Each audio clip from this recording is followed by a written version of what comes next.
Welcome back, guys, to another session of this online series. In this session, we will discuss about diagnostic test based on antigen antibody reactions. इस video में हम लोग बात करने वाले हैं कुछ ऐसे टेस्ट के जो कि एंटीजन और एंटीबॉडी की रिएक्शन पर आधारित होते हैं। नर्सिंग कॉम्पिटिटिव एग्जाम के पॉइंट ऑफ व्यू से वेरी इंपॉर्टेंट ये क्वेश्चंस हैं।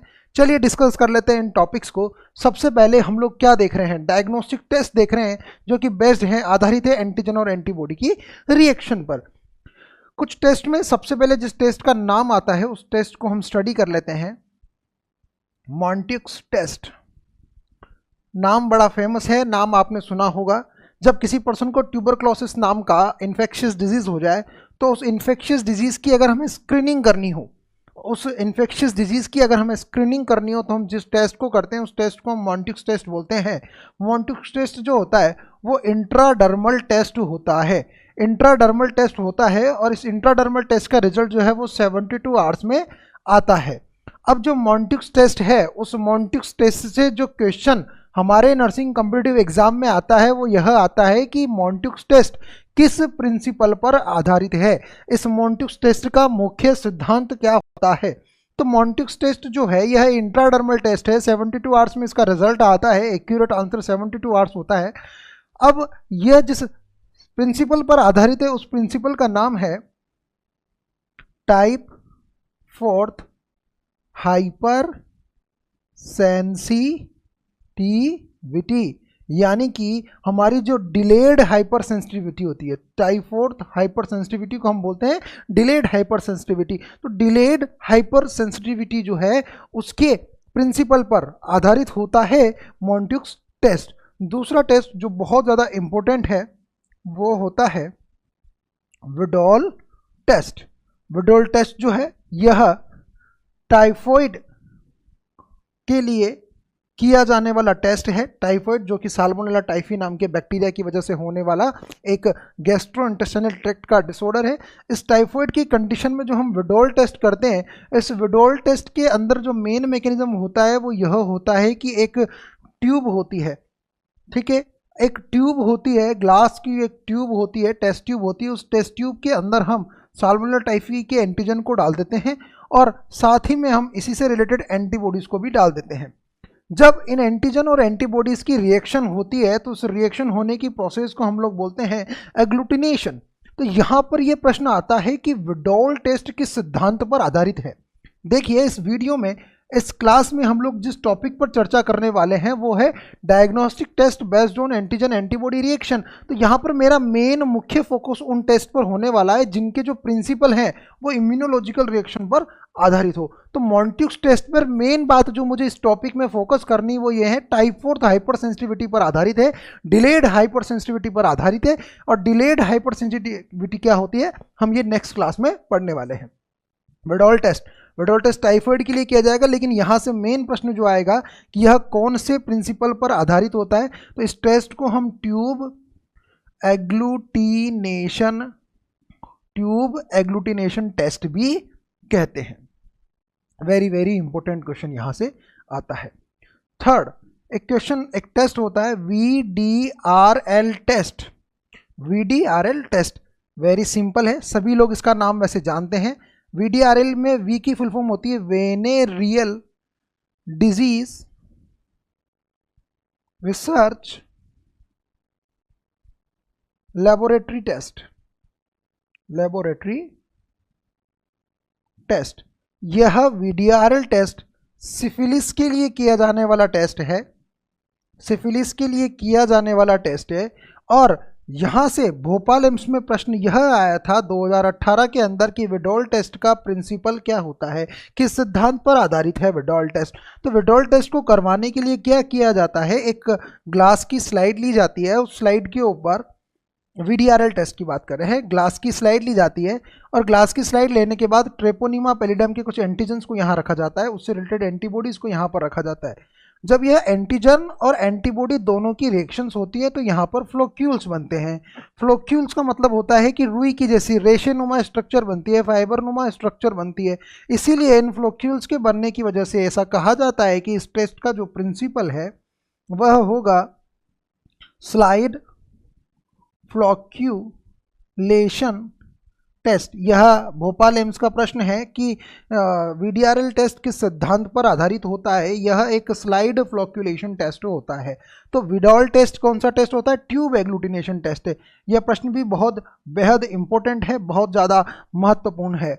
मॉन्ट्यूक्स टेस्ट का प्रिंसिपल, ये तो कई बार एम्स दिल्ली में भी पूछा जा चुका है कि टाइप 4 हाइपर सेंसिटिविटी पर आधारित टेस्ट कौन सा है? मॉन्ट्यूक्स टेस्ट होता है। इसी के बाद यहाँ पर एक महत्वपूर्ण जो प्रश्न बनता है वो यह बनता है, आप लोगों ने नाम सुना होगा शिक टेस्ट। शिक टेस्ट जो है वह किस डिजीज के संदर्भ में किया जाएगा? शिक टेस्ट को हम स्कारलेट फीवर की कंडीशन में करते हैं। स्कारलेट फीवर जो होती है एक रेशेस वाली फीवर है।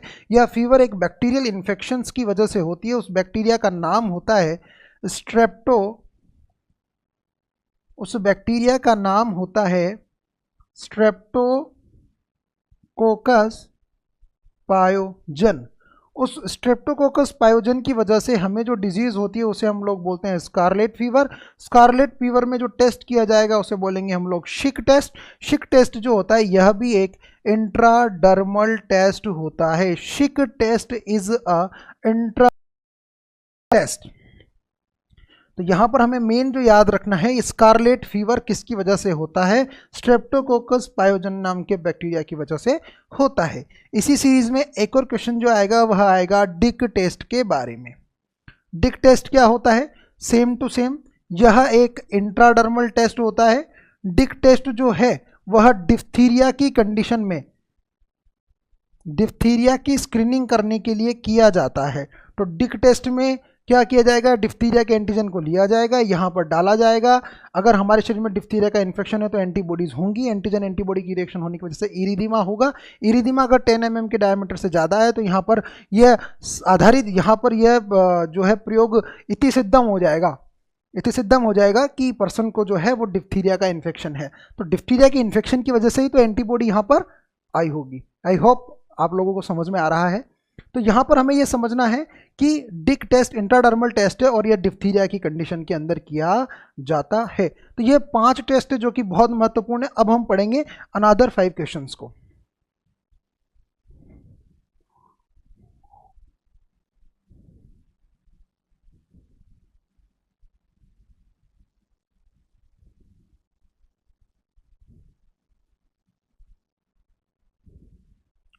अब यहाँ पर 6 नंबर का जो हमारा टेस्ट होता है उसे हम लोग बोलते हैं खान रिएक्शन।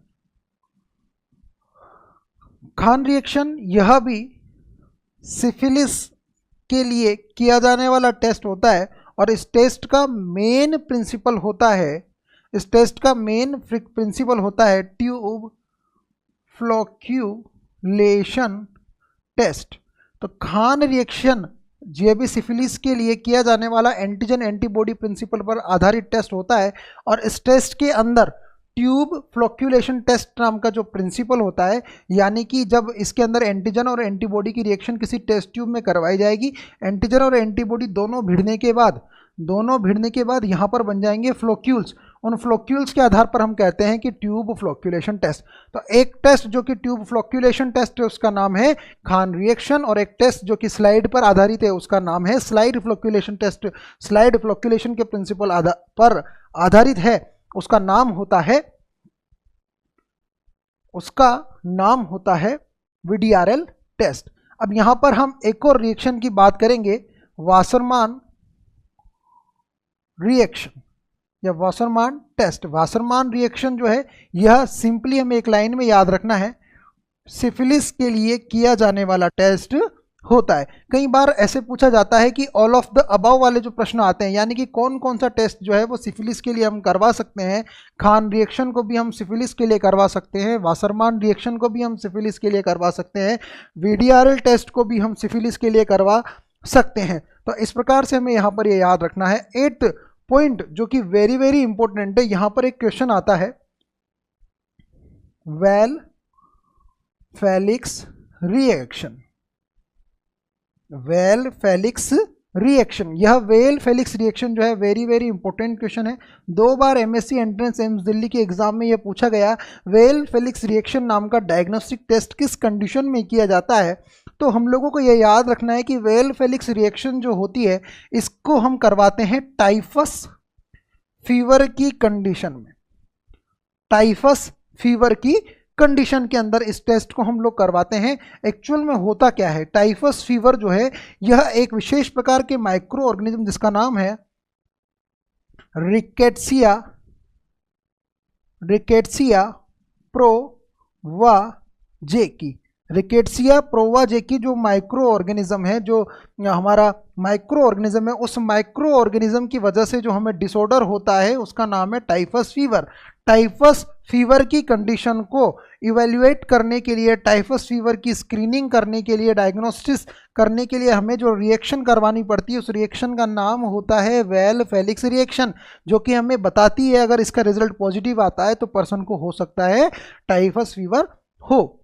यहाँ पर 9th नंबर पर जो पॉइंट है वह बहुत ज़्यादा इम्पोर्टेंट है।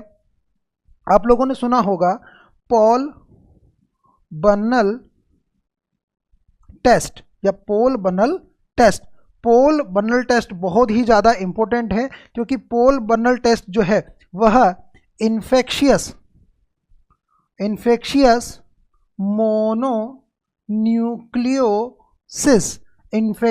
मोनोन्यूक्लियोसिस नाम की वायरस जनित बीमारी के लिए किया जाता है। इन्फेक्शियस मोनोन्यूक्लियोसिस का दूसरा नाम होता है किसिंग डिजीज़। किसिंग डिजीज़ क्योंकि यह हमारे जो लिप्स के कांटेक्ट से यह ट्रांसमिट हो सकती है। सलाइवा में इसके पार्टिकल्स, इसका वायरस पाया जाता है। यह क्वेश्चन भी एम्स दिल्ली के एंट्रेंस एग्जाम में पूछा गया है। इसके अलावा यह क्वेश्चन जिपमर में, निम्हांस में 3 या 4 बार पूछा गया है। पोल बर्नल टेस्ट किस डिजीज़ में, किस इन्फेक्शियस डिजीज़ में किया जाएगा? इन्फेक्शियस मोनोन्यूक्लियोसिस की कंडीशन में किया जाएगा। और यहाँ पर इन्फेक्शियस मोनोन्यूक्लियोसिस का दूसरा नाम होता है किसिंग डिजीज़। प्रश्न यह बहुत बार निम्हांस में पूछा गया कि इन्फेक्शियस मोनोन्यूक्लियोसिस जो है इसका कॉजेटिव एजेंट क्या होता है। इसका कॉजेटिव एजेंट जो होता है वह होता है Ebstein Barr virus, EBV। Ebstein Barr virus की वजह से जो डिजीज़ डिसऑर्डर होता है उसे हम लोग बोलते हैं पोल इन्फेक्शियस मोनोन्यूक्लियोसिस। उसके लिए जो हम टेस्ट करवाते हैं उसे हम लोग बोलते हैं पोल बर्नल टेस्ट। अब जो एब्स्टीन बार वायरस है,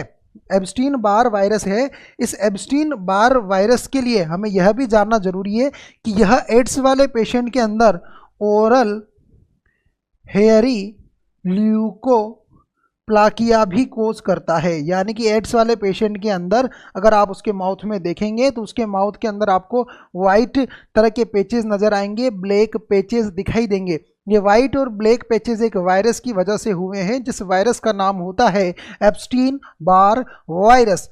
अब यहाँ पर हमें पॉइंट नंबर 10 वह भी बहुत हमारा इम्पोर्टेंट है, उसे भी समझना है, जो कि है Sabin फीडमान dye test. Very very important है ये टेस्ट गाइज, क्योंकि आप लोगों ने नाम सुना होगा टॉर्च इन्फेक्शन का। महत्वपूर्ण टॉर्च इन्फेक्शन जो है वह एक प्रकार के वर्टिकल ट्रांसमिशन से फैलने वाला इन्फेक्शन है। तो टॉर्च में आप लोगों ने टी से नाम सुना होगा, एक पैरासाइट का नाम होता है टॉक्सोप्लाज्म गोनिडी या टॉक्सोप्लाज्म गोनिडी। तो टॉक्सोप्लाज्म गोनिडी जो है या टॉक्सोप्लाज्म गोनिडी जो है उसकी वजह से जो डिसऑर्डर यहाँ पर होता है उसको बोलते हैं हम लोग टॉक्सोप्लाज्मोसिस। ध्यान रखना ये वायरस नहीं है, ये पैरासाइट है, टॉक्सोप्लाज्मोसिस। तो टॉक्सोप्लाज्मोसिस की कंडीशन को डायग्नोज करने के लिए जो टेस्ट करवाया जाएगा उस टेस्ट का नाम होता है साबिन फीडमान डाई टेस्ट। तो ध्यान रखना guys, Mantoux test, Widal test, VDRL test, इसके बाद Kahn reaction, Wassermann reaction, Schick test, Dick test, ये सारे महत्वपूर्ण टेस्ट हैं जिनको हम लोग पढ़ रहे हैं। खान रिएक्शन सिफिलिस की कंडीशन में tube flocculation test, Wassermann reaction syphilis की कंडीशन में वेल फेलिक्स, यह बहुत ज़्यादा इंपॉर्टेंट है, इसको भूलना नहीं है कभी भी। Weil Felix reaction typhus fever की कंडीशन में, Weil Felix reaction typhus fever की कंडीशन में। Paul Bunnell test, very very important, NIMHANS में अगर सेलेक्ट होना है तो याद कर लो, हमेशा आएगा। पॉल बर्नल टेस्ट जो है वह करवाया जाएगा इन्फेक्शियस मोनोन्यूक्लियोसिस के केस में। इन्फेक्शियस मोनोन्यूक्लियोसिस के केस में, इन्फेक्शियस मोनोन्यूक्लियोसिस किस वायरस की वजह से होगा? एब्स्टीन बार वायरस की वजह से होगा। एब्स्टीन बार वायरस एड्स वाले पेशेंट के अंदर कोज करता है oral hairy leukoplakia. Next important test है हमारा Sabin फीडमान dye test. Sabin फीडमान dye test जो है वो टॉक्सोप्लाज्मोसिस की कंडीशन में किया जाता है। टॉक्सोप्लाज्म जो है वो प्लाज्मोसिस जो है एक पैरासाइट द्वारा जनित रोग है। उस पैरासाइट जनित द्वारा रोग का रोग कारक जो होता है वो टॉक्सोप्लाज्म गोनिडी होता है। तो यहाँ पर ये इंपॉर्टेंट क्वेश्चन है। इनके अलावा कुछ और क्वेश्चन भी हम लोगों को देखने हैं।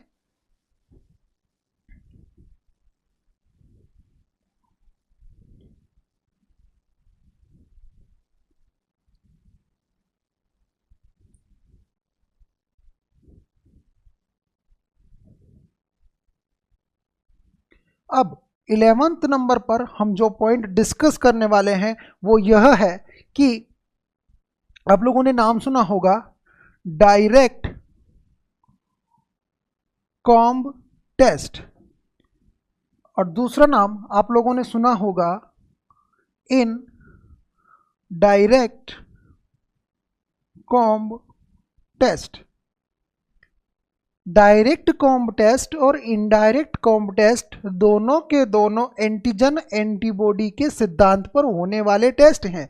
इन टेस्ट में होता क्या है कि डायरेक्ट कॉम्ब टेस्ट में हम लोग फीटल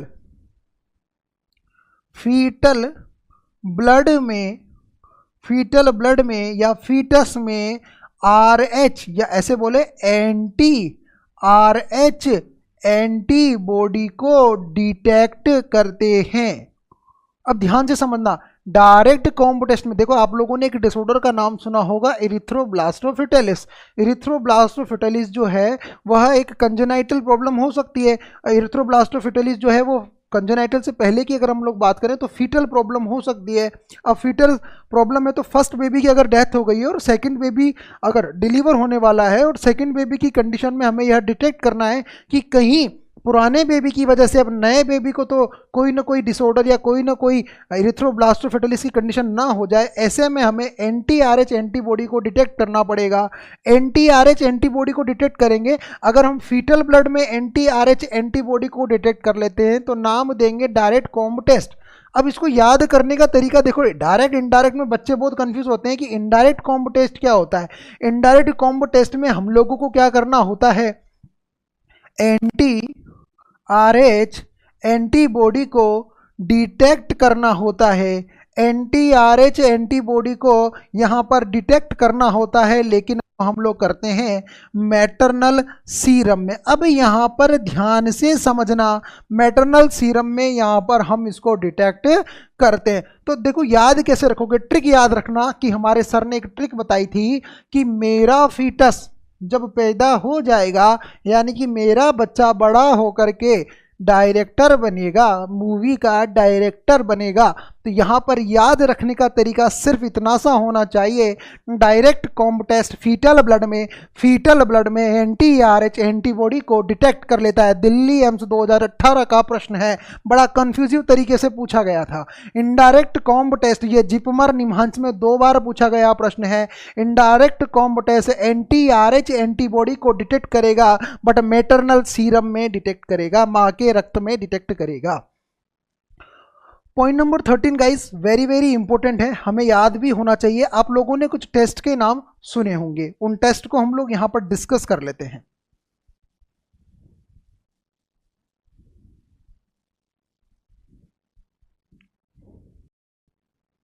उन टेस्ट में आप लोगों ने सबसे पहले सुना होगा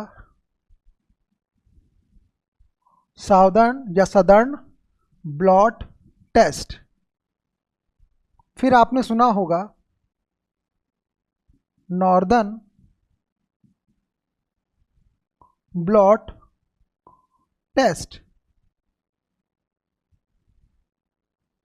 आपने सुना होगा ईस्टर्न ब्लॉट टेस्ट, और फाइनली जो जिसको सभी लोग जानते हैं, वेस्टर्न ब्लॉट टेस्ट। गाइस यह टेस्ट मॉडर्न टेक्नोलॉजी पर आधारित जितने भी टेस्ट हैं ये बहुत ज़्यादा इम्पोर्टेंट हैं। देखिए कैसे ये ज़्यादा इम्पोर्टेंट है। सदर्न ब्लॉट टेस्ट जो होता है वह किसी भी सैंपल में डीएनए को डिटेक्ट करेगा। किसी भी सैंपल में डीएनए को डिटेक्ट करने के लिए जो टेस्ट किया जाएगा नाम होगा सदर्न ब्लॉट टेस्ट। डीएनए को डिटेक्ट करता है, डीएनए के स्पेसिफिक सीक्वेंस को डिटेक्ट करता है। नेक्स्ट आएगा नॉर्दर्न ब्लॉट टेस्ट। यह किसी भी दिए गए सैंपल में आरएनए को डिटेक्ट करता है। किसी भी दिए गए सैंपल में यह आरएनए को डिटेक्ट करता है। फिर आएगा Eastern blot test. Eastern blot test जो होता है यह किसी भी दिए गए सैंपल के अंदर जो हमारा एंटीजन होता है उस एंटीजन के epitope is the smallest unit of antigenicity. Epitope is the smallest unit of antigenicity. किसी भी दिए गए सैंपल में एंटीजन के एपीटॉप को डिटेक्ट करने का काम करता है। वेस्टर्न ब्लॉट टेस्ट, यह वेस्टर्न ब्लॉट टेस्ट किसी भी दिए गए सैंपल के अंदर प्रोटीन को डिटेक्ट करता है। मेनली इसका प्रयोग हम एचआईवी की को ट्रीट करने में, डायग्नोस करने में करते हैं। तो डायग्नोसिस अगर हमें एचआईवी का करना हो तो हम जानते हैं उसके core protein, envelope protein, nucleocapsid protein, अलग अलग प्रकार के P24 ग्लाइकोप्रोटीन, अलग अलग प्रकार के प्रोटीन होते हैं। ऐसे प्रोटीन को डिटेक्ट करने के लिए जो टेस्ट किया जाएगा उसका नाम होगा वेस्टर्न ब्लॉट टेस्ट। यह प्रश्न एक बार एमएससी एंट्रेंस में पूछा गया है और यह प्रश्न हर बार किसी न किसी एग्जाम में पूछा जाता रहता है। कॉमन क्वेश्चन है Western blot test, confirmatory test in case of HIV AIDS. अब यहाँ पर point number 17 is that is very simple, लेकिन थोड़ा सा जो है नया क्वेश्चन है। लेकिन RUHS के MSc एंट्रेंस एग्जाम में 3-4 बार और दिल्ली एम्स के MSc एंट्रेंस एग्जाम में 1-2 बार पूछा गया है कि यह प्रश्न यह है कि हम अगर किसी पर्सन के अंदर क्लोस्ट्रीडियम टेटेनी नाम का जो बैक्टीरिया है उस बैक्टीरिया की प्रेजेंस का पता लगाने की कोशिश करें तो क्लोस्ट्रीडियम टेटेनी जो होता है उस बैक्टीरिया के सरफेस के ऊपर जो विभिन्न प्रकार के एंटीजेंस पाए जाते हैं, अगर उन एंटीजेंस को डिटेक्ट करने की कोशिश करें तो हमें एक रिएक्शन करवानी होती है जिसे हम लोग बोलते हैं नागेलार रिएक्शन। नागेलार रिएक्शन जो होती है उस रिएक्शन के अंदर हम क्लोस्ट्रीडियम टेटेनी की सेल सरफेस के प्रोटीन को डिटेक्ट करते हैं और साबित करते हैं कि यह क्लोस्ट्रीडियम टेटेनी का सैंपल होता है। इसी प्रकार एक महत्वपूर्ण टेस्ट जो है आप लोगों ने नाम सुना होगा क्वेलंग रिएक्शन। क्वेलंग रिएक्शन जो है यह स्ट्रेप्टोकोकस जो बैक्टीरिया है उस स्ट्रेप्टोकोकस बैक्टीरिया के कैप्सूल को पता कर लेती है। एंटीजन एंटीबॉडी रिएक्शन होती है जिससे हम इसके कैप्सूल को पहचान पाते हैं। नॉर्मली ऐसा कहा जाता है कि कैप्सूलेटेड बैक्टीरिया की प्रेजेंस का पता लगाने के लिए, क्योंकि कैप्सूल जो होता है वो एंटीफेगोसाइटिक नेचर का होता है। कैप्सूल जो होता है वो एंटीफेगोसाइटिक नेचर का होता है, इसीलिए ऐसा कहा जाता है कि एंटीफेगोसाइटिक प्रॉपर्टी जो भी होती है वो कैप्सूलेटेड बैक्टीरियाज में होती है। तो कैप्सूलेटेड बैक्टीरियाज को आइडेंटिफाई करने के लिए जो रिएक्शन करवाई जाती है उस रिएक्शन का नाम होता है क्वेलंग रिएक्शन। तो यहाँ पर इस वीडियो ट्यूटोरियल में हम लोगों ने सीखा है वो एंटीजन एंटीबॉडी टेस्ट पर आधारित, एंटीजन एंटीबॉडी प्रिंसिपल पर आधारित टेस्ट के बारे में जाना है। उन टेस्ट में महत्वपूर्ण टेस्ट है पोल बर्नल टेस्ट जो है वह एब्स्टीन बार वायरस के द्वारा की जाने वाली डिजीज इन्फेक्शियस मोनोन्यूक्लियोसिस की कंडीशन में किया जाएगा। Sabin Friedman dye test, very important question है। साबिन फ्रीडमान डाई टेस्ट जो है वह टॉक्सोप्लाज्म गोनिडी नाम के जो पैरासाइट है उस पैरासाइट की प्रेजेंस को डिटेक्ट करने में किया जाएगा। और इस प्रकार से इस टॉपिक में हमने पढ़ा है कि मॉन्टिक्स टेस्ट जो होता है वो टाइप 4 हाइपर सेंसिटिविटी पर आधारित होता है। तो ओवरऑल अगर हम इस पूरे वीडियो को समराइज करें तो यहाँ से वो क्वेश्चन आते हैं जो एंटीजन एंटीबॉडी के सिद्धांत पर आधारित होते हैं। ठीक है गाइस, इस वीडियो में इतना ही, फिर पढ़ेंगे नेक्स्ट वीडियो में। Wish you all the best.